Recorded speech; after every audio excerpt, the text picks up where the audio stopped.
Do you have an older Model 3, like pre-Highland, pre-last refresh as of the beginning of 2024?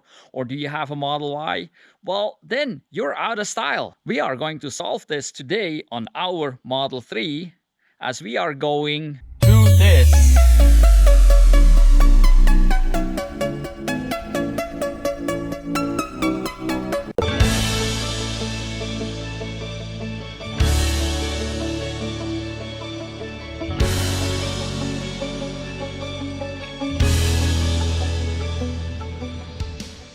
So obviously the screen is going back here. So we're gonna remove this part. Then down under there,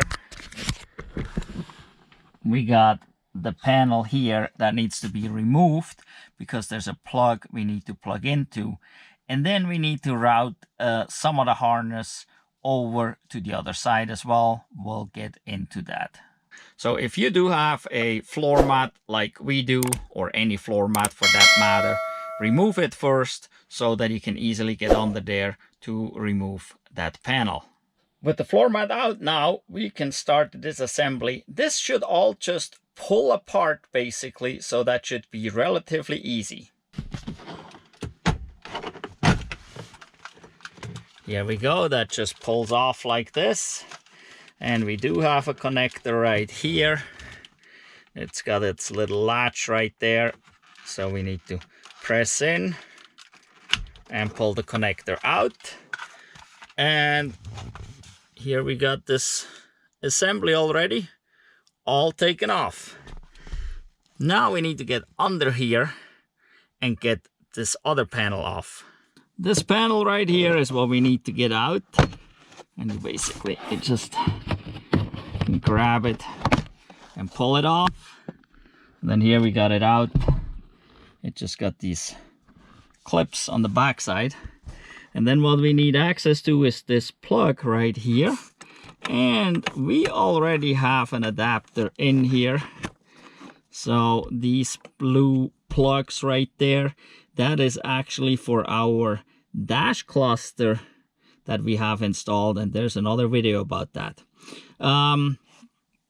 So we can either remove this adapter completely and get rid of the dash cluster, or add the second adapter on, because this plug is the same as that plug, so we could just go in between here or there. I gotta look at the plugs. Currently, as you can see, the car is powered up, and I personally like to power it down before disconnecting this harness here. This little plug was just for the USB power, so no big deal there. But this here is a main communication harness, and so I'd like to shut down the car to do this. And you just have to power it down. You don't really have to disconnect the battery or anything. Before you power the car down, make sure you do open all the doors and the trunk and the front if you need to for some reason, because once it's powered down, these don't function anymore. And if you actually try to open any of these, the car may power up. And we just need to get in and real quick install that adapter. Then we can power it up anyway, but I prefer to open up all the doors. With everything open, we press this icon. Believe we're going to service. Nope, safety, sorry. Where is it? These menus get bigger and bigger. Here at the bottom of safety, there is power off. We do power off. Are you sure you want to turn the power off? Place foot on brake to turn power back on. Let's power off. And now we got a dark display and the car is powered down. I do have the new adapter harness here. So we'll see how we gotta get this in here. I think I will disconnect it right there. There's a release tab.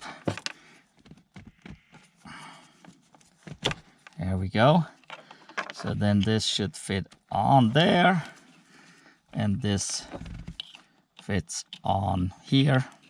Let's see, gotta go the right way, right there. Okay, so you can see now we added a second adapter, because this one here with the blue plugs is already an adapter. If you don't have this, it's very simple. Your adapter will just plug in on this plug and on that plug anyway, without this in between, so no big deal. But if for some reason you have an adapter like for a dash cluster as we do, or for an OBD reader or something, so you can stack basically those adapters, no big deal, just like this. And so now we're tied into the system here already, and there's room under here so you can stuff away these adapters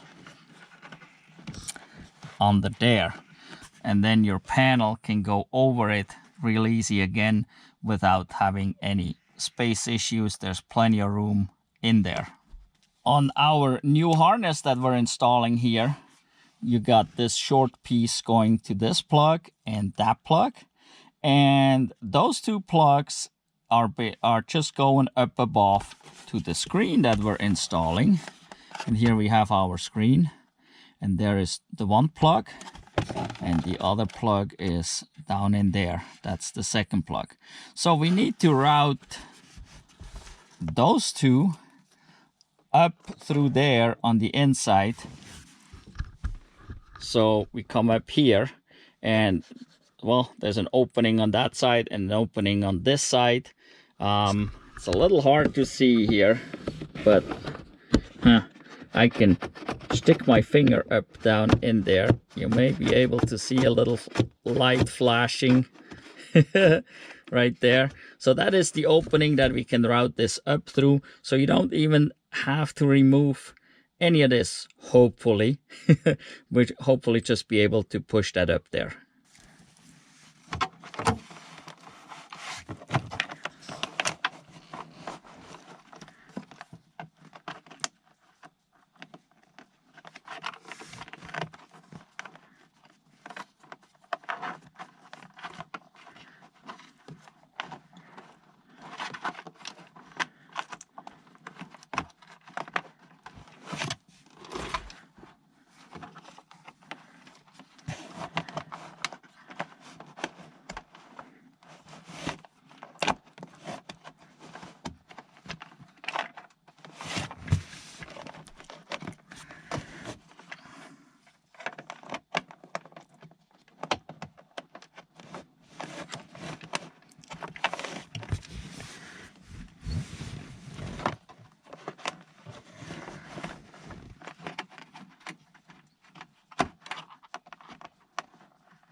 And you can see right there, I'm holding it with one finger. So I kind of stuck my hand in here under there. If you got little thinner hands, it works a little bit easier. So you may have to get one of your kids out to stick the hand down there in order to grab that plug in there. But now we got it here. And so we just need to feed it through so we can bring it up far enough to plug into the screen. All right, so here is the bigger plug. Then this is the other plug on the same harness. And so as you feed this one up and you pull it up, then you can just start pulling on here, on this wire, and bring it up relatively easy. And then here we have the Tesla factory plug that went to the USB ports. Now we need to get all this plugged into that screen and then put the screen back on. And I just noticed actually here, you can see this is bent over. So this was either removed before by Tesla service or someone, or not installed right from the factory. But so this right here, it's got the foam on the outside, is supposed to go in here. And well, with this bent over, that will be a little tricky. I'm not sure. I may have to warm this up a little here with like a hair dryer or a heat gun, and see if we can get that kink out of there. If you can see that right there, so that this can go properly inside the way it's supposed to, rather than being pushed in and flattened right here the way it was. And before I forget, I want to mention, you can see this red thing down there just below the wires. That is a 10 amp fuse. So if something doesn't work here with the screen, you might want to check this fuse. So this is just before I forget. Now, we got 2 more harnesses here coming off, and one is very skinny. The other one is as skinny, but it's wrapped in tape, so I'm not sure. One goes to the passenger, one goes to the driver's seat controls. And it doesn't specify in Hansshow manual or video which one's which. And so I called them, and eventually I was told it does not matter, which in a way does not make sense. Also, I found it a little bit confusing that one's wrapped and the other one's not. So did they forget to wrap this one, or was that supposed to identify which one's which? It's kind of confusing in that part, but they're saying it doesn't matter. So we have to route one over this way to the driver's side and one over that way to the passenger side controls. And we'll have to see. I think in their installation video they actually show a Model Y, which is slightly different. So I have to see how we can get this over there. Also, we have to think about that the seat will move forward and back as well as up and down.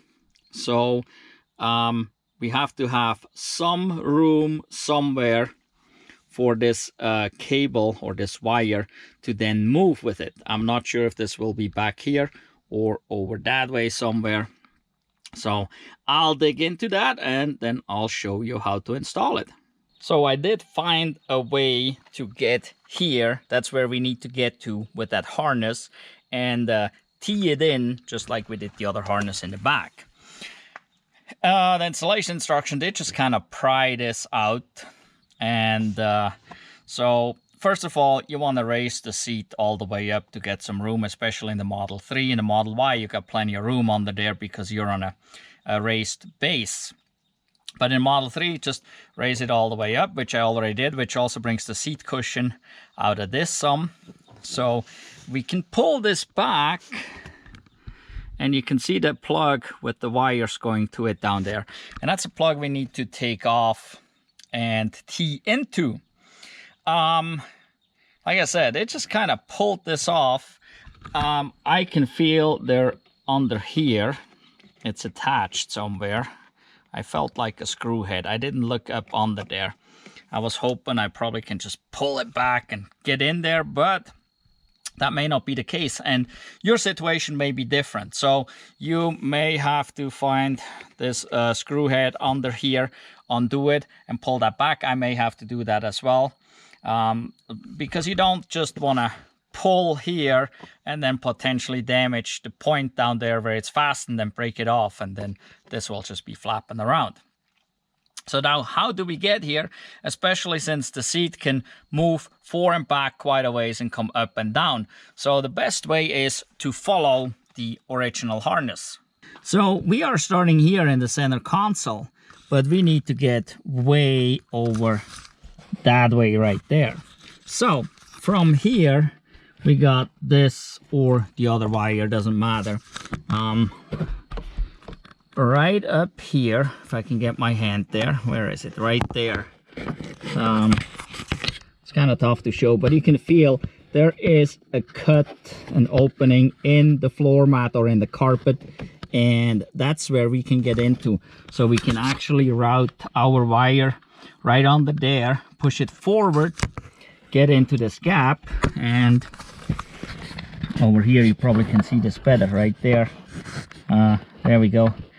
That's where that gap is, and you can get the wire under the seat rail right there in that gap, tuck it in under the carpet here, come over here, and then over this way to the very right on the passenger side, that's where the harness comes up, going up to the seat.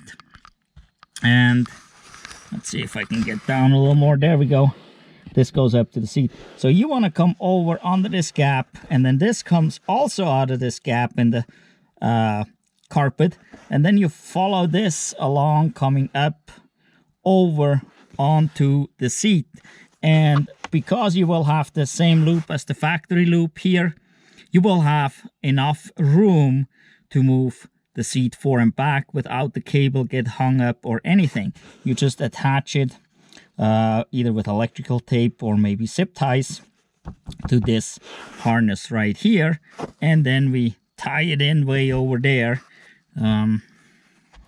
So basically, it's kind of hard to see, but up in there is where we need to go and tee into the harness.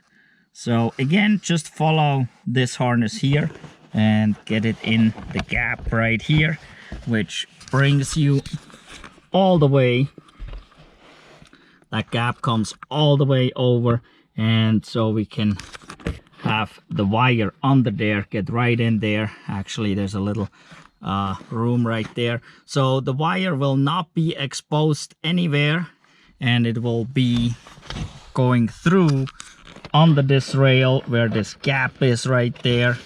So I can actually stick my fingers through. There's lots of room, so it's not going to get squeezed or anything, and this way you will not have any issues in the future. And you do the same thing on both sides. So you're looking at a mirror which lays on the floor and points up, and right there, that little screw is what holds this panel here in the front. So if you can get that screw out, this will come out much easier. This is very flexible. It's actually kind of rubberish down here. The bottom, there's a lip there that is very flexible. This is a little bit more solid up here. So yeah, if you can get this screw out, this will be much easier to do. Here is that screw. This is a Torx T20, and I used this tool right here, which this is a bit, and that actually came from Harbor Freight. So you can buy a set there really cheap. You don't have to spend a lot of money just for this here. And then I had this handle here that fits those bits. This is a Craftsman I bought years ago. There are definitely straight handles available like this, but you could also use an adapter to a 1/4 inch ratchet or something. But this here worked just fine to get this out. And now you can see right there, that's where the screw was. And now we can pull this nicely out here, and we can easily get to that plug and unplug it. And you can also see there is the wire harness right there to the left, right there, coming through. So we're just trying to follow the same wires. Then we should have the least issues with this wire ever getting caught, or hopefully no issues ever. If you just kind of come up somehow, it probably will work. But if you have stuff under the seat that you, I don't know, sometimes things get under there from the front or the back, right? And it could catch the wire, or if you move the seat. So as much as possible, follow these harnesses that are in the seat. And so we need to unplug this little guy here and tee into that, and do the same thing then on the driver's side. So now we got the wire in, and by the way, it helps to move the seat all the way forward, which I didn't do in the beginning.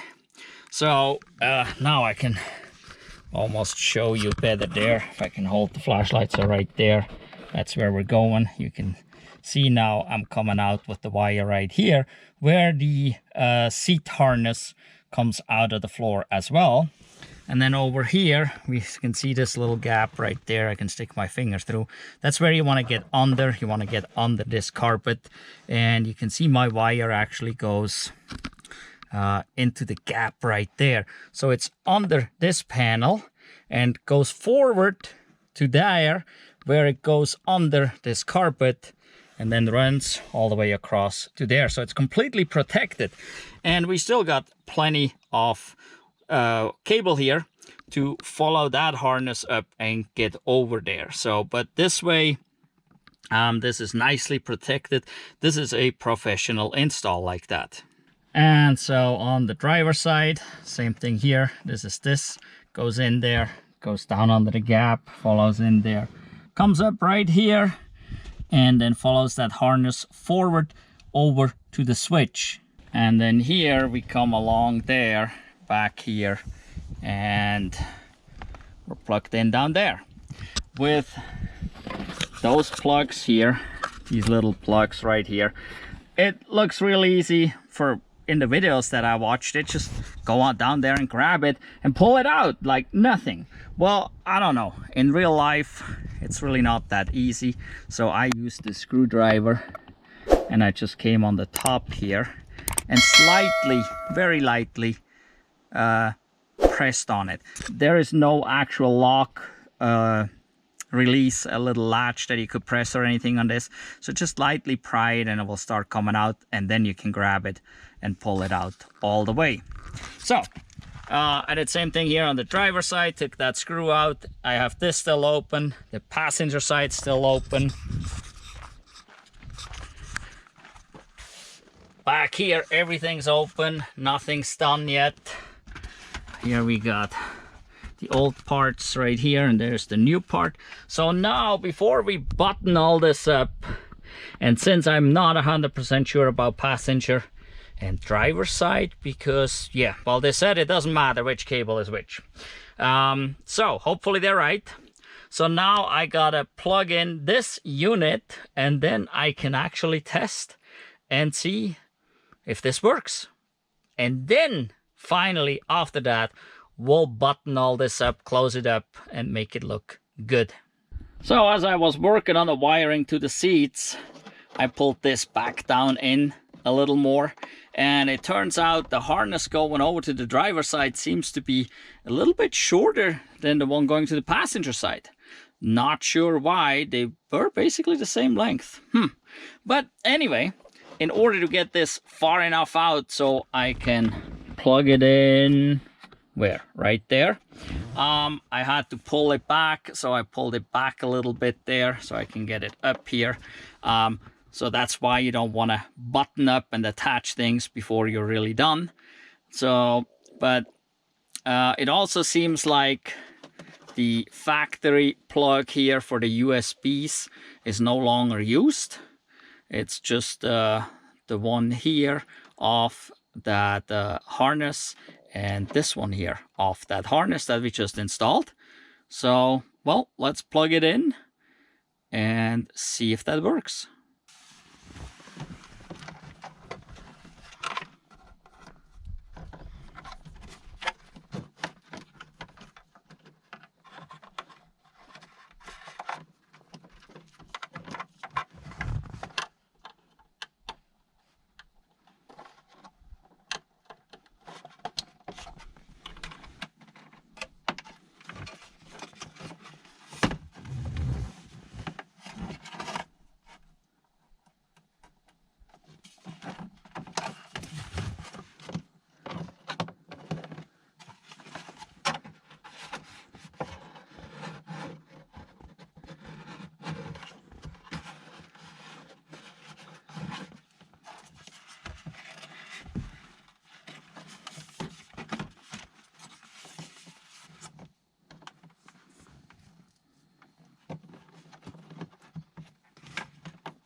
Well, first look, it's in here.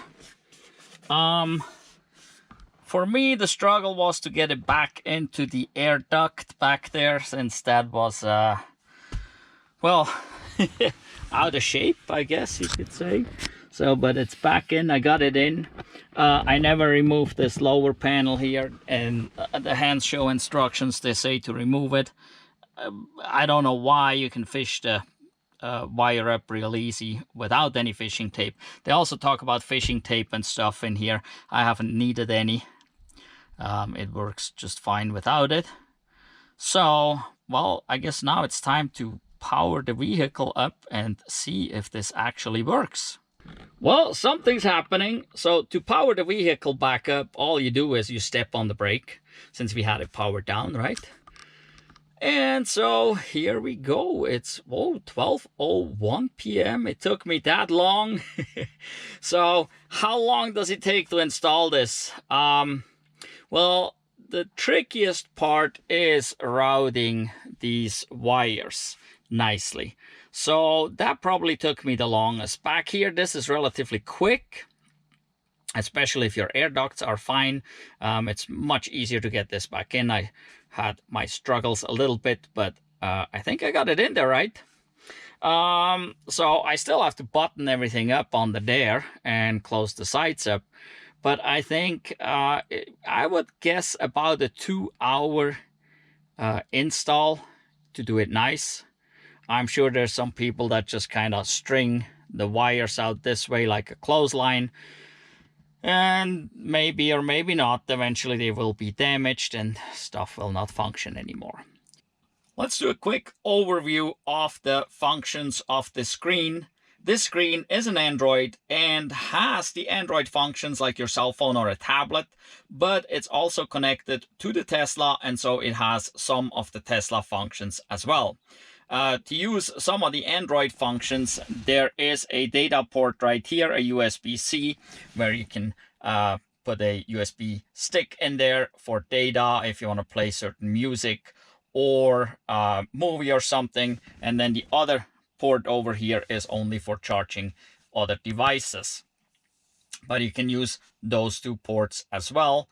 And like I said, it has the basic Android functions. So I'm going to power the car up by opening the door here. There we go. So you can see the front screen powered up and the rear screen goes through its startup as well. This will take about 30 seconds or so.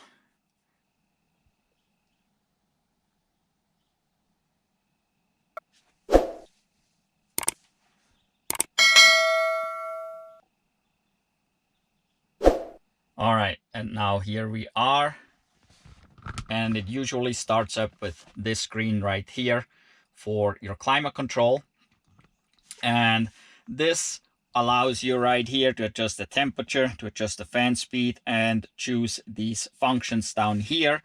And that will change it for the entire car, not just for the back seat. This car doesn't have an option for the rear of the car to be different than the front. So this will do adjust for the entire car.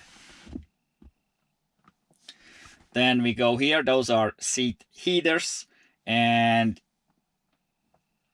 so you can press and turn them on, as well as the rear seats, which is really cool because before the rear passenger always had to ask someone in the front to turn it on the front screen there. And now the rear passenger can control that from back here. They also have this function to turn them all off.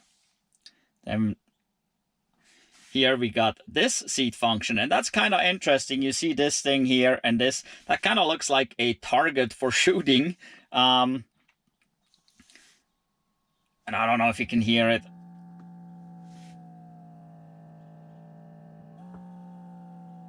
Maybe you can hear that buzzing sound. So this is actually, this is interesting. This is a massage function for those two seats. But the car does not offer a massage function for those two seats. So what this is actually doing, it's using the lumbar support and it will massage your back lightly. And it works. I sat in the front seat, and that's pretty cool. So Tesla doesn't offer that, but it can be done from the rear screen, which is kind of weird. So you would have to ask your rear passenger to turn that on for you. So kind of odd, but this is an option right here. There we go. Turn that off again. And then we have this function here. And you can see I can adjust the backrest, as well as I can move the seat forward or back. And this is kind of convenient, so if someone back here needs a little more room, or like when you do ride share, the rear passenger can now adjust the passenger seat to gain more leg room here. Then we have this open button here. This requires the password, which is 8687. And that opens the glove box. So 8687 is factory password. I don't even know if you can change it or not. I would have to read more into it there. So that's another option. Not sure why the rear passenger needs to be able to open the glove box, but you can. Then here we have the music menu, and there's not much you can do. You can adjust the volume up and down. You can play and pause, and you can skip forward or skip back. And so if I can't play anything really because of the copyright things here, but I'm gonna show you the front screen while I'm gonna press this button here a couple times, and you'll see it just goes through the different stations. Right, there we go. There. So you can see as I'm pressing this, it will switch through the stations up there. So this will change obviously the music for the entire vehicle, not just for the rear passenger. Then as we go further here, we have functions for the Android itself now. So we're going here, and this is possibly a familiar screen that you have seen before. Those are the apps that are on this Android right here. And so you can use these apps just like you would on any other Android. It also has this one, again, that is on the Android and not on the car. So this has nothing to do with the car front. It's all here on the Android. After 75 degrees out here in Montana, it gets a little too hot for us. But hey, today we need to look at this. This is a super cool truck, and you all know this is the Tesla Cybertruck. This is the Foundation Series dual motor right here, and we have had it now for a while, since the end of March. And the last button over here is the settings, so where you can do the basic settings here. For that, so you can, the left rudder, by the way, the rudder sounds kind of funny to me, sounds like a boat, but this is left steering, right steering. You can set your temperature unit, Fahrenheit or Celsius, time format, and the time zone setting there. So that's all you can do here. Now if you pull this down from the top, there are more Android settings where you now can connect all kinds of different stuff. And it has the option here, you can connect it to Wi-Fi, you can do Bluetooth. With the Bluetooth, you can connect headphones or something to it, so that you can actually watch a movie from here and just hear it on your headphones, so that the front people are not disturbed. They can still listen to their own radio while you can watch a movie via headphones back here. So those are the basic functions. I'm sure you can figure out all the rest of these. Like I said, they're just an Android, so like any phone and everything. And we still have air blowing out of there, and that works wonderful. So these, even though we have this big screen right here now, that 8.66-inch screen, you still get plenty of air coming out of those outlets there, and they are adjustable, so it still works fine. One important thing to know with that screen, you need to order that specifically for your vehicle. So this screen, depending on the model and year of your vehicle, it needs a little different software, as well as the plug that we did down there will be different. So you got to order that specifically.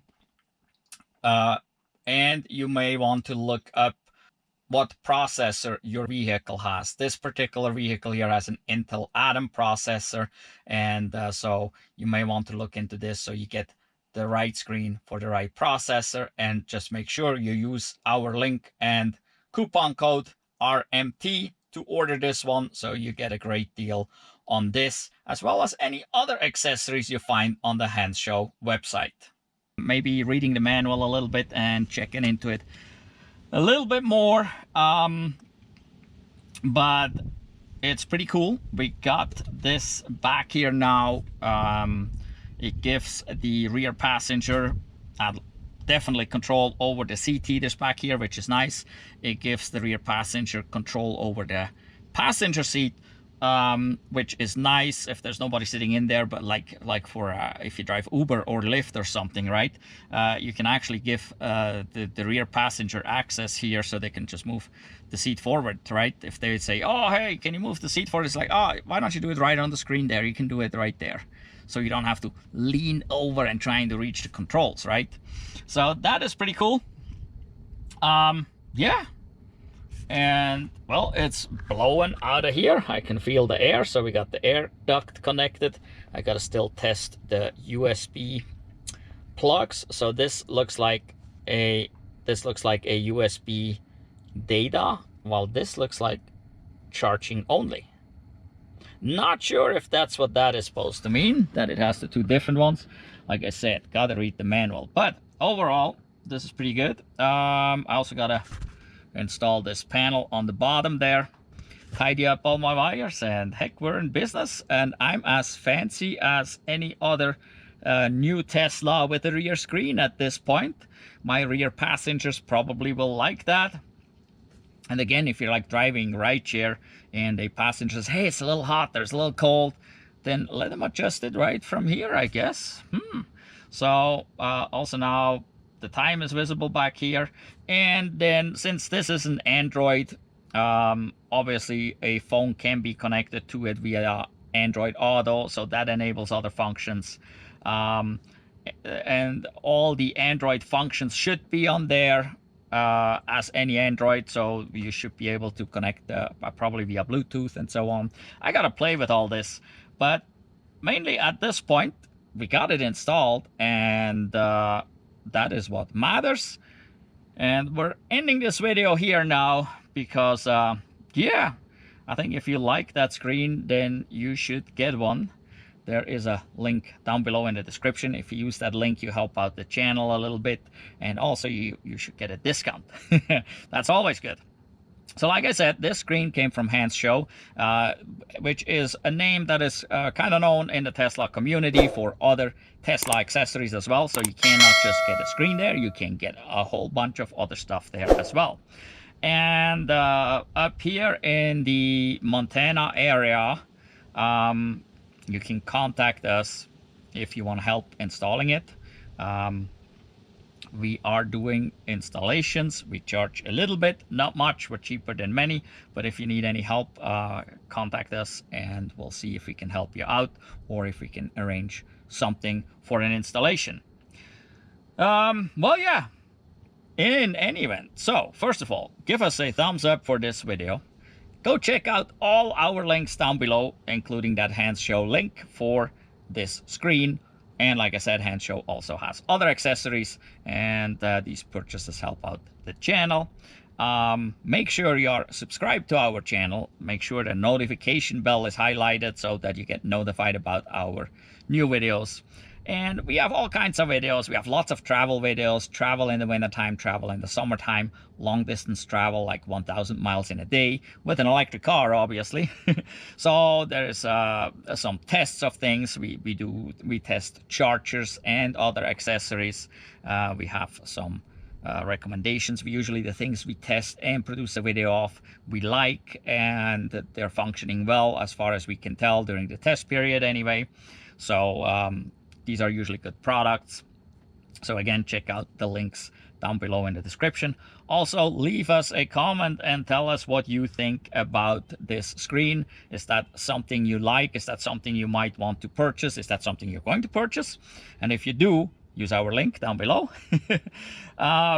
Yeah, well, I guess we gotta end this now here. I gotta button this up, and then hopefully, especially when my daughter comes home, she's usually sitting in the back. She likes this and gets to enjoy this and is happy now that we are as fancy as other new Teslas. In any event, thank you for watching. Goodbye.